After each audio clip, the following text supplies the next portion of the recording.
The Kansas City Chiefs picked up a big win over the Detroit Lions, and then we saw a little extracurricular activity after that game. Brian Blanche. Hey, we got to talk about that. And then Tua Tagovailoa calls out players on the Miami Dolphins after throwing 3 interceptions. Make it make sense, Sway. And we going to try to do so. But before we try to break it all down and give y'all some realness, y'all already know you got to hear the music first. Welcome to your number one spot for all NFL news and content, NFL Central.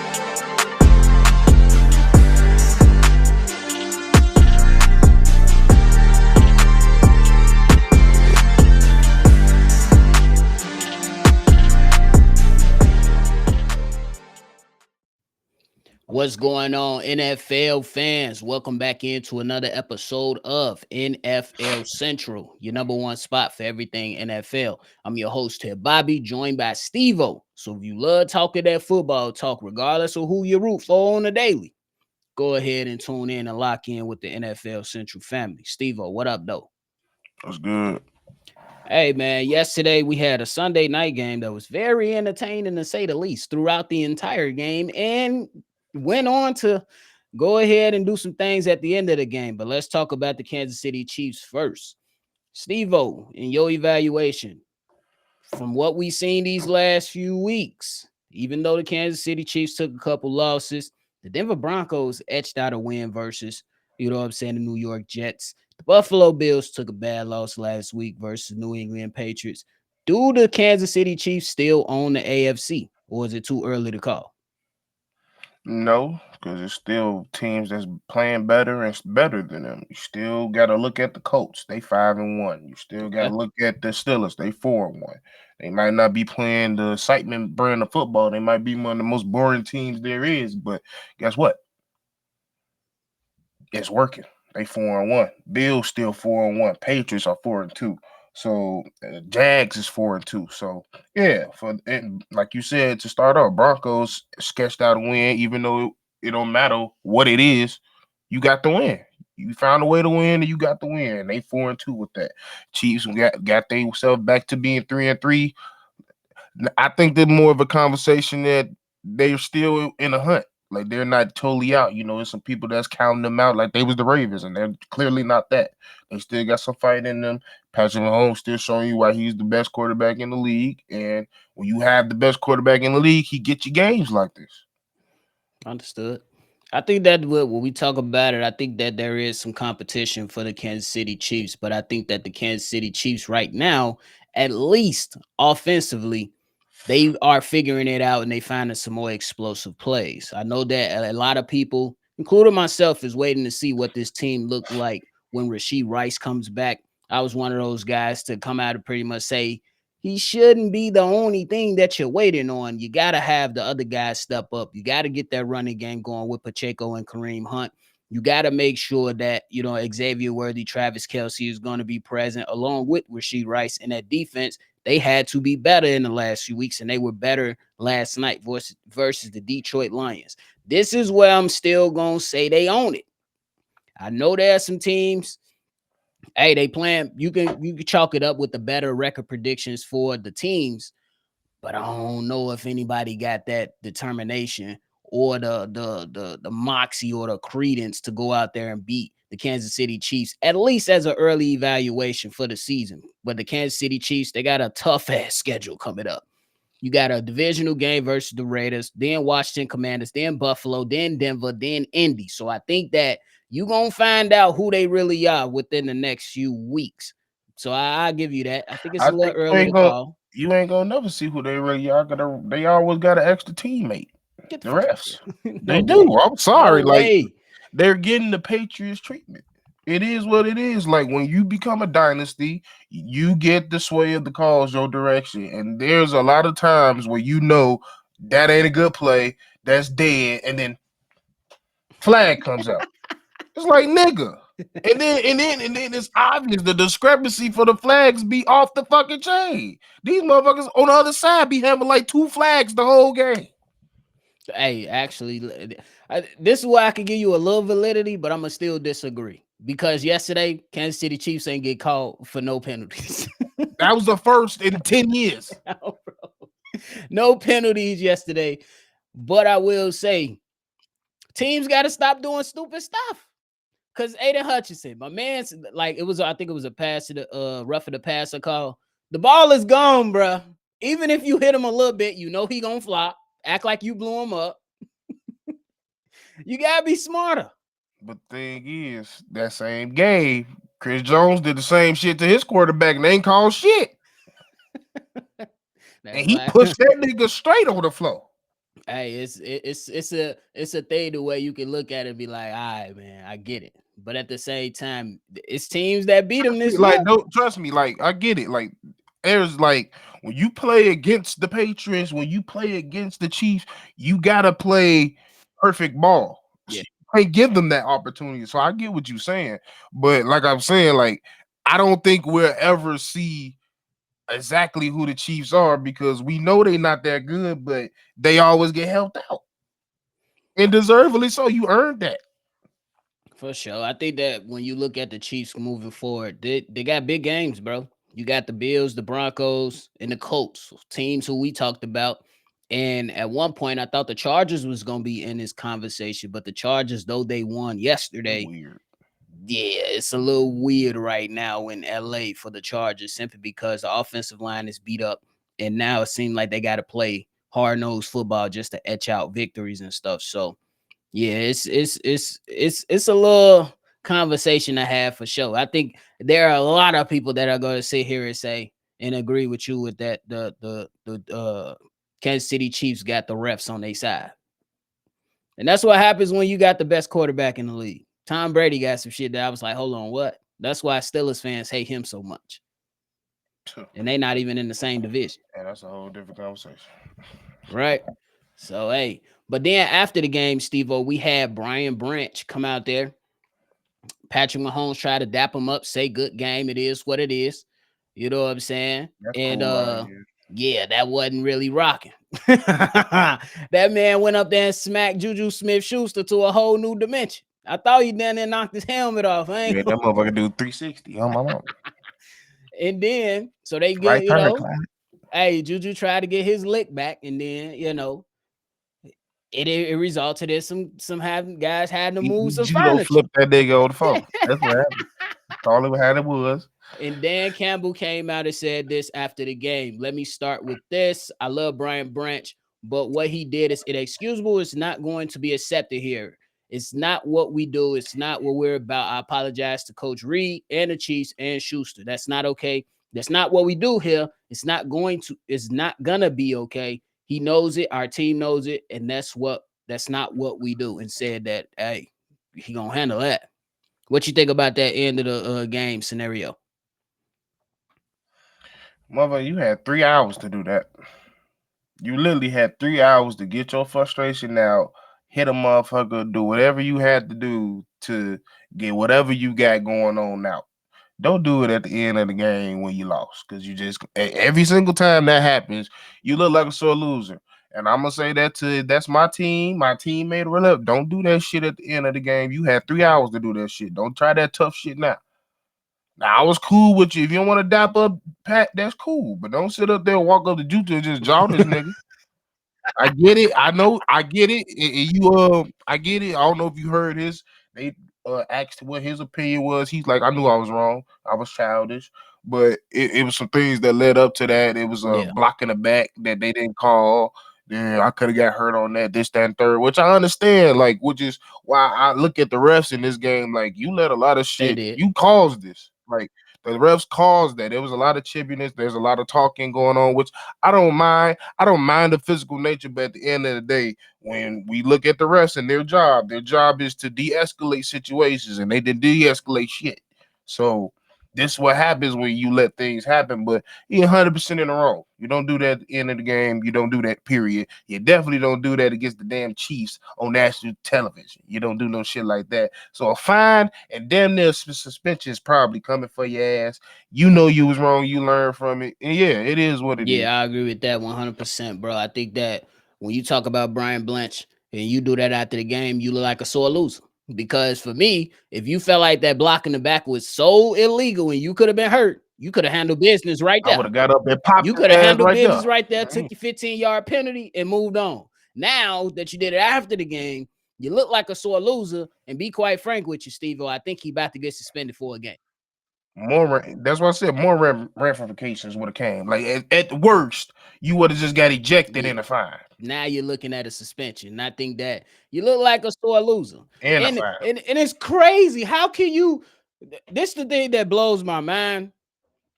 And you let me know if I'm tripping. This blows my mind.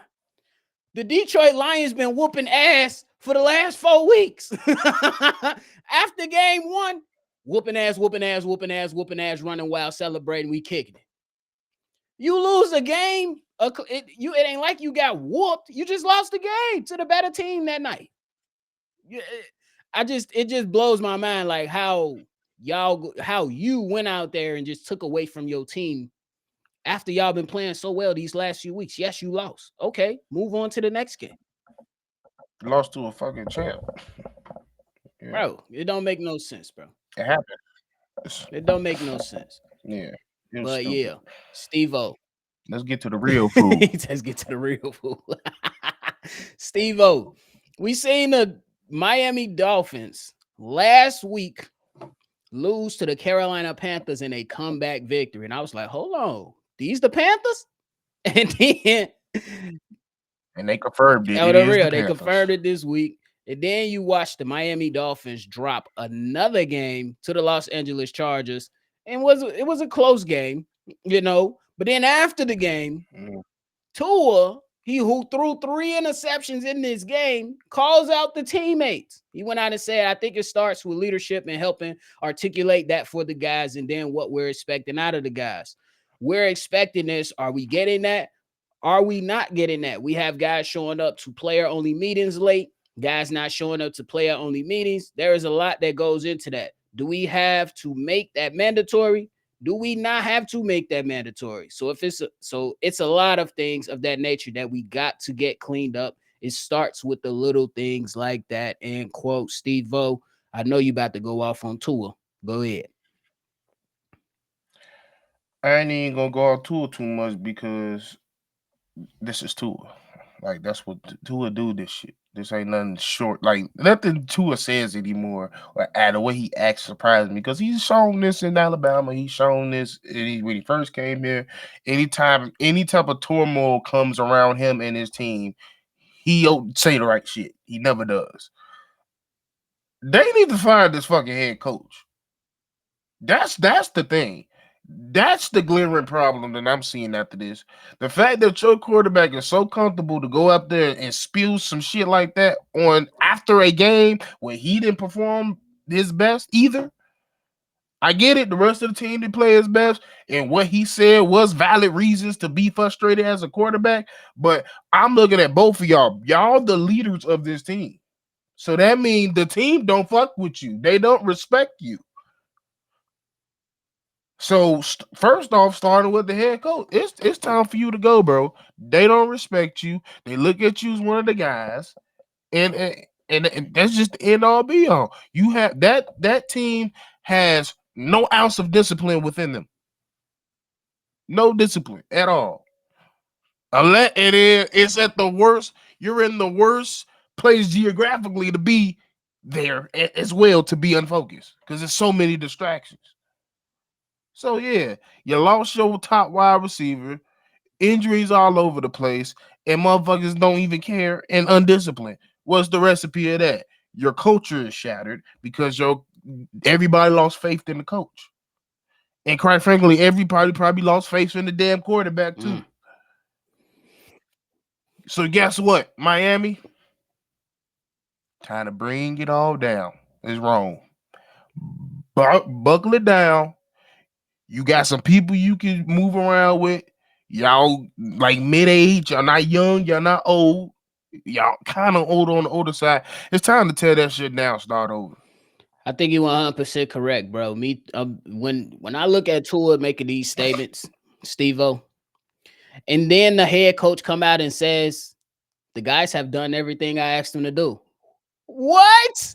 So, as a leadership group, with you as the head coach and Tua, who's supposed to be the It's leader a of the disconnect. players, and help bring your vision to life as a head coach. The quarterback is supposed to help bring that vision to life. Y'all not aligned.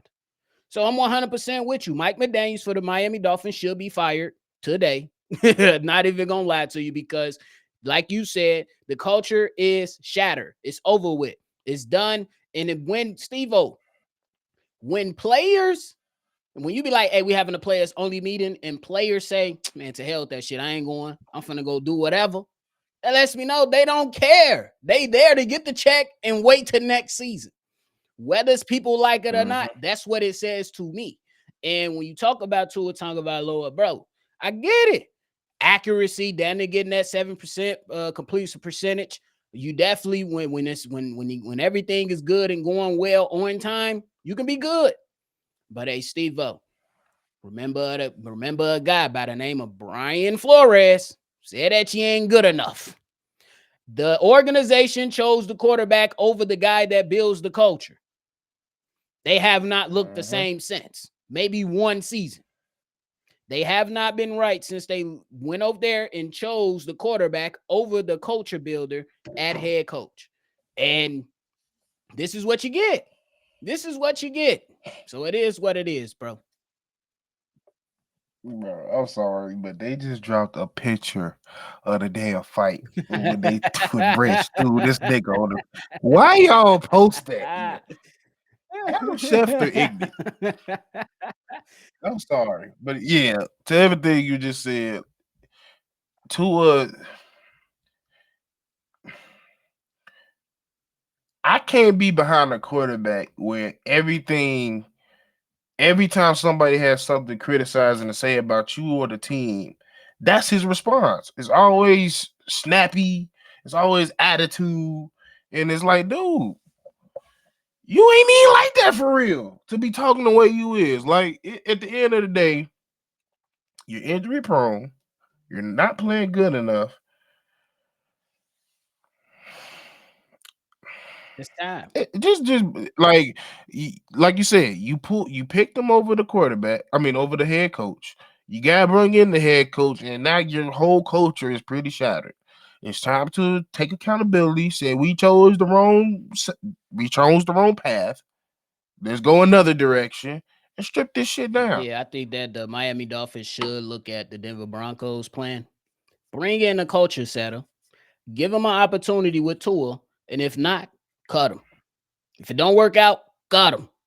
Because Sean Payton went into Denver, gave it a year with Russell Wilson. It wasn't good enough. Cut him. We'll pay the money. We'll look for a new quarterback, and we'll build this thing out to my vision. Because right now, you don't have a leader in the locker room from your quarterback position, and that's one of the worst things to have. Because my thing is, you could have been quite frank about it and just snapped out on your team in front of everybody in the locker room, though. Because now when Yep. you go to the media, and this is the same shit we was talking about Shador, bro. When it comes to quarterbacks, it's different from running backs. Defensive linemen, it's different. Yeah, a lot of guys want the quarterback to take the blame when it's all bad, praise other guys when it's all good. And right now, for the last few times, you done shot yourself in the foot, and you pretty much said to hell with your head coach and Mike McDaniels. So this is the result. This is the result.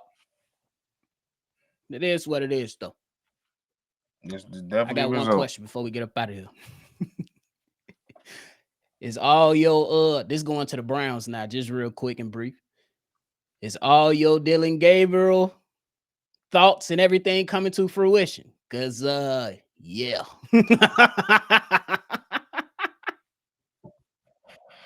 I try to tell you. I try to tell you.